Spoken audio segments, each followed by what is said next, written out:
That night the Baron dreamt of many a woe, and all his warrior guests, with shade and form of witch and demon and large coffin worm, will long be nightmared.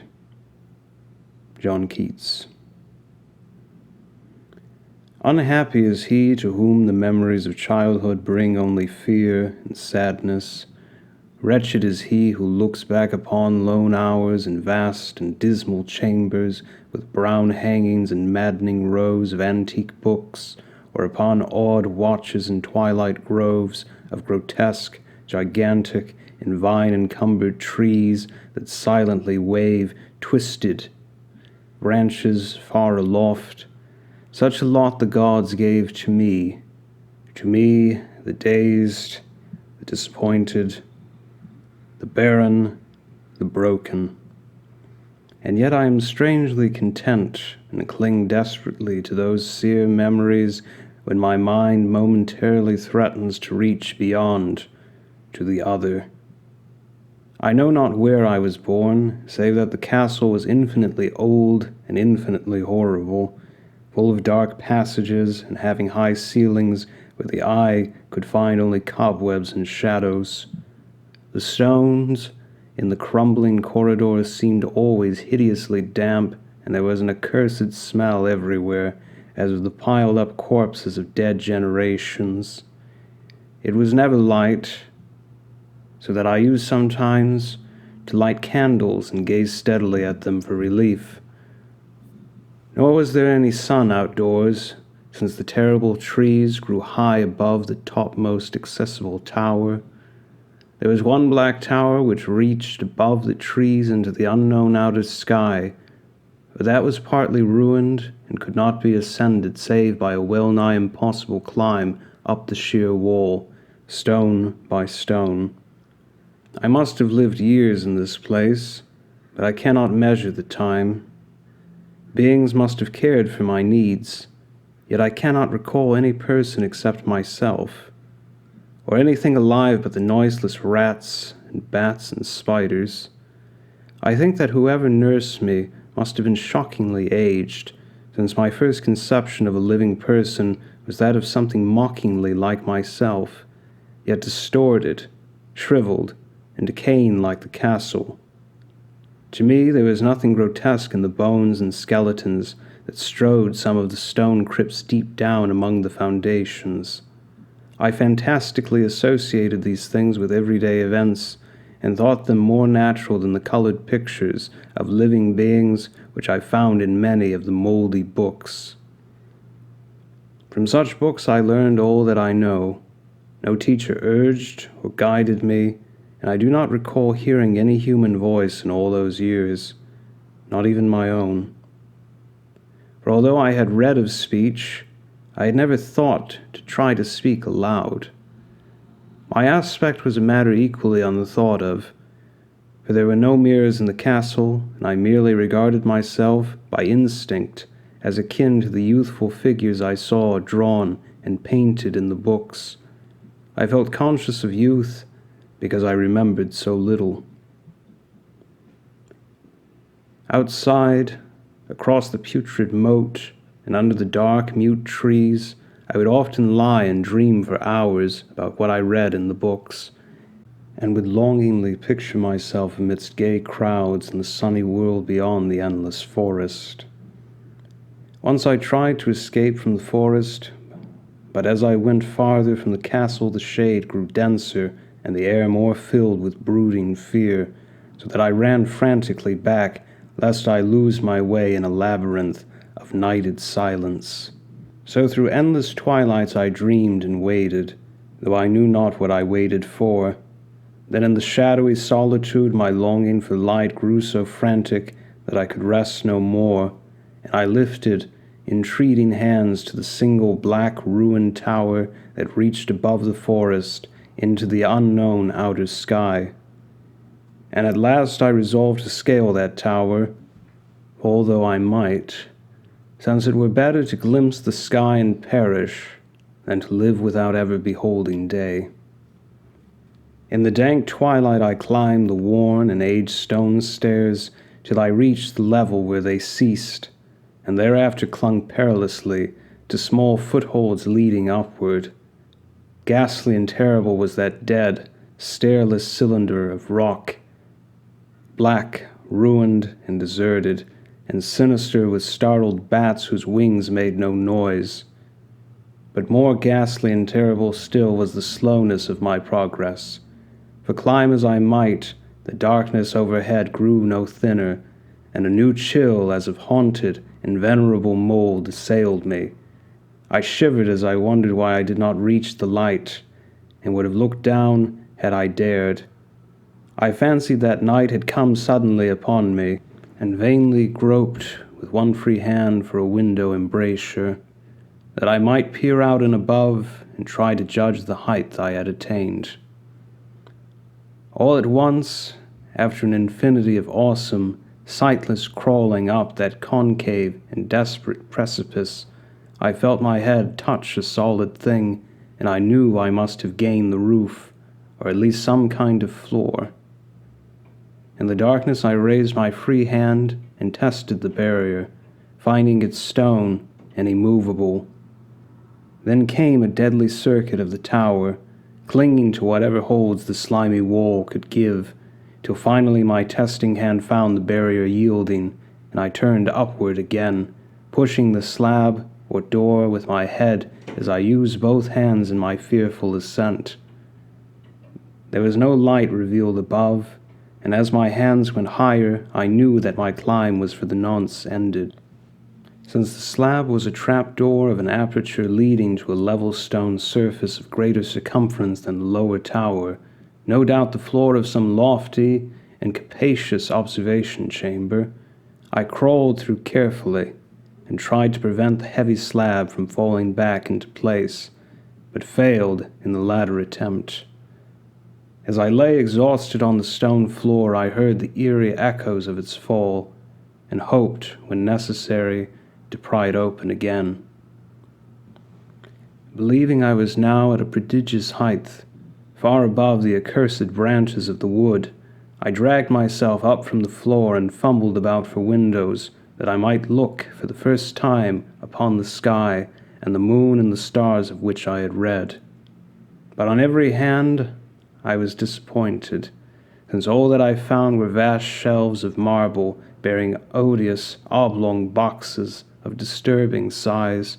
More and more I reflected and wondered what hoary secrets might abide in this high apartment, so many eons cut off from the castle below.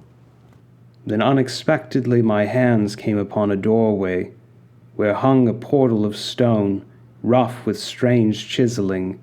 Trying it, I found it locked, but with a supreme burst of strength I overcame all obstacles and dragged it open inward. As I did so, there came to me the purest ecstasy I have ever known, for shining tranquilly through an ornate grating of iron and down a short stone passageway of steps that ascended from the newly found doorway was the radiant full moon, which I had never before seen, save in dreams and in vague visions I dared not call memories. Fancying now that I had attained the very pinnacle of the castle, I commenced to rush up the few steps beyond the door. But the sudden veiling of the moon by a cloud caused me to stumble, and I felt my way more slowly in the dark.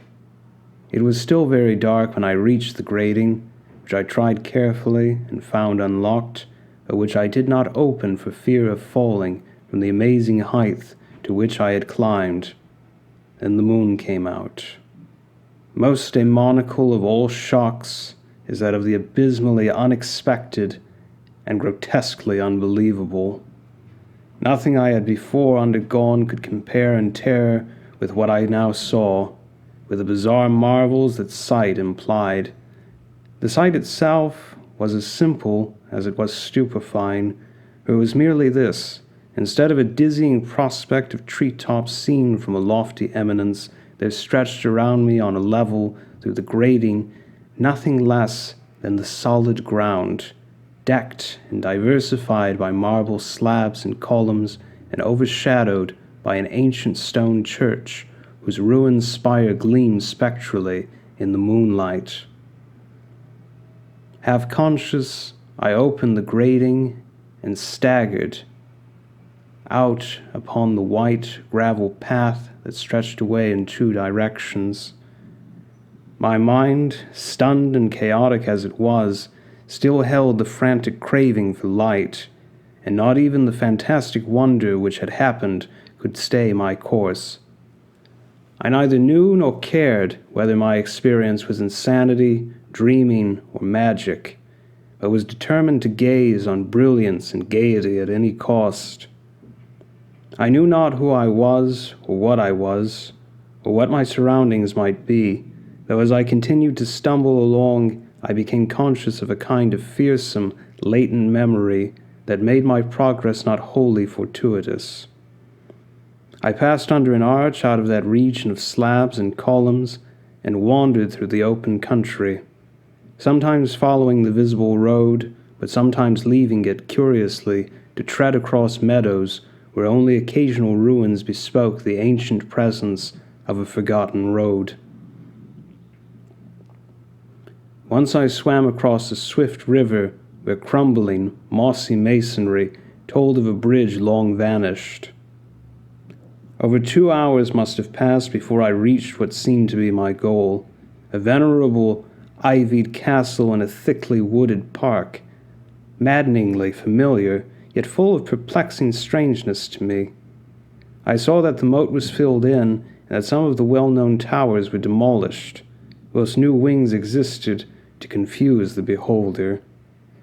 But what I observed with chief interest and delight were the open windows, gorgeously ablaze with light and sending forth sound of the gayest revelry. Advancing to one of these, I looked in and saw an oddly dressed company, indeed, making merry and speaking brightly to one another. I had never, seemingly, heard human speech before, and could guess only vaguely what was said. Some of the faces seemed to hold expressions that brought up incredibly remote recollections. Others were utterly alien. I now stepped through the low window into the brilliantly lighted room, stepping as I did so from my single bright moment of hope to my blackest convulsion of despair and realization. The nightmare was quick to come, for as I entered, there occurred immediately one of the most terrifying demonstrations I had ever conceived. Scarcely had I crossed the sill when there descended upon the whole company a sudden and unheralded fear of hideous intensity, distorting every face and evoking the most horrible screams from nearly every throat. Flight was universal, and in the clamor and panic several fell in a swoon and were dragged away by their madly fleeing companions. Many covered their eyes with their hands and plunged blindly and awkwardly in their race to escape, overturning furniture and stumbling against the walls before they managed to reach one of the many doors. The cries were shocking, and as I stood in the brilliant apartment alone and dazed, listening to their vanishing echoes, I trembled at the thought of what might be lurking near me unseen.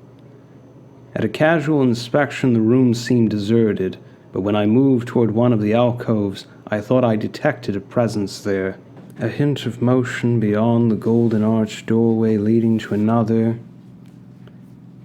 and somewhat similar room. As I approached the arch, I began to perceive the presence more clearly, and a ghastly ululation that revolted me almost as poignantly as its noxious cause.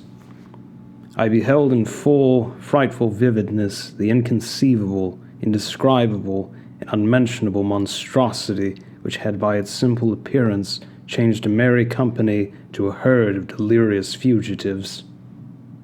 I cannot even hint what it was like, for it was a compound of all that is unclean, uncanny, unwelcome, abnormal, and detestable. It was the ghoulish shade of decay, antiquity, and desolation, the putrid, dripping eidolon of unwholesome revelation, the awful bearing of that which the merciful earth should always hide.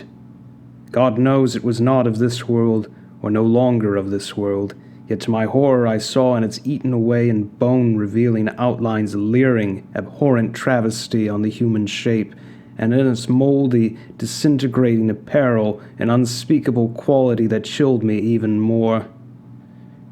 I was almost paralyzed, but not too much so to make a feeble effort toward flight, a backward stumble which failed to break the spell in which the nameless, voiceless monster beheld me. My eyes, bewitched by the glassy orbs which stared loathsomely into them, refused to close, though they were mercifully blurred, and showed the terrible object but indistinctly after the first shock. I tried to raise my hand to shut out the sight, yet so stunned were my nerves that my arm could not fully obey my will. The attempt, however, was enough to disturb my balance, so that I had to stagger forward several steps to avoid falling. As I did so, I became suddenly and agonizingly aware of the nearness of the carrion thing, whose hideous hollow breathing I half fancied I could hear. Nearly mad, I found myself yet able to throw out a hand to ward off the fetid apparition which pressed too close. When in one cataclysmic second of cosmic nightmarishness and hellish accident my fingers touched the rotting, outstretched paw of the monster beneath the golden arch. I did not shriek, but all the fiendish ghouls that ride the night wind shrieked for me, as in that same second there crashed down upon my mind a single and fleeting avalanche of soul-annihilating memory. I knew in that second all that had been. I remembered beyond the frightful castle and the trees, and recognized the altered edifice in which I now stood. I recognized, most terrible of all, the unholy abomination that stood leering before me as I withdrew my sullied fingers from its own. But in the cosmos there is balm as well as bitterness, and that balm is nepenthe. In the supreme horror of that second I forgot what had horrified me, and in the burst of black memory vanished in a chaos of echoing images. In a dream I fled from that haunted and accursed pile, and ran swiftly and silently in the moonlight. When I returned to the churchyard place of marble and went down the steps, I found the stone trap-door immovable. But I was not sorry, for I had hated the antique castle and the trees. Now I ride with the mocking and friendly ghouls in the night wind, and play by day amongst the catacombs of Nephren-Ka in the sealed and unknown valley of Hadath by the Nile. I knew that light is not for me, save that of the moon over the rock tombs of Neb, nor any gaiety save the unnamed feasts of Nitocris beneath the great pyramid. Yet in my new wildness and freedom, I almost welcome the bitterness of alienage. For although Nepenthe has calmed me, I know always that I am an outsider, a stranger in this century, and among those who are still men. This I have known ever since I stretched out my fingers to the abomination with that great gilded frame, stretched out my fingers and touched a cold and unyielding surface of polished glass.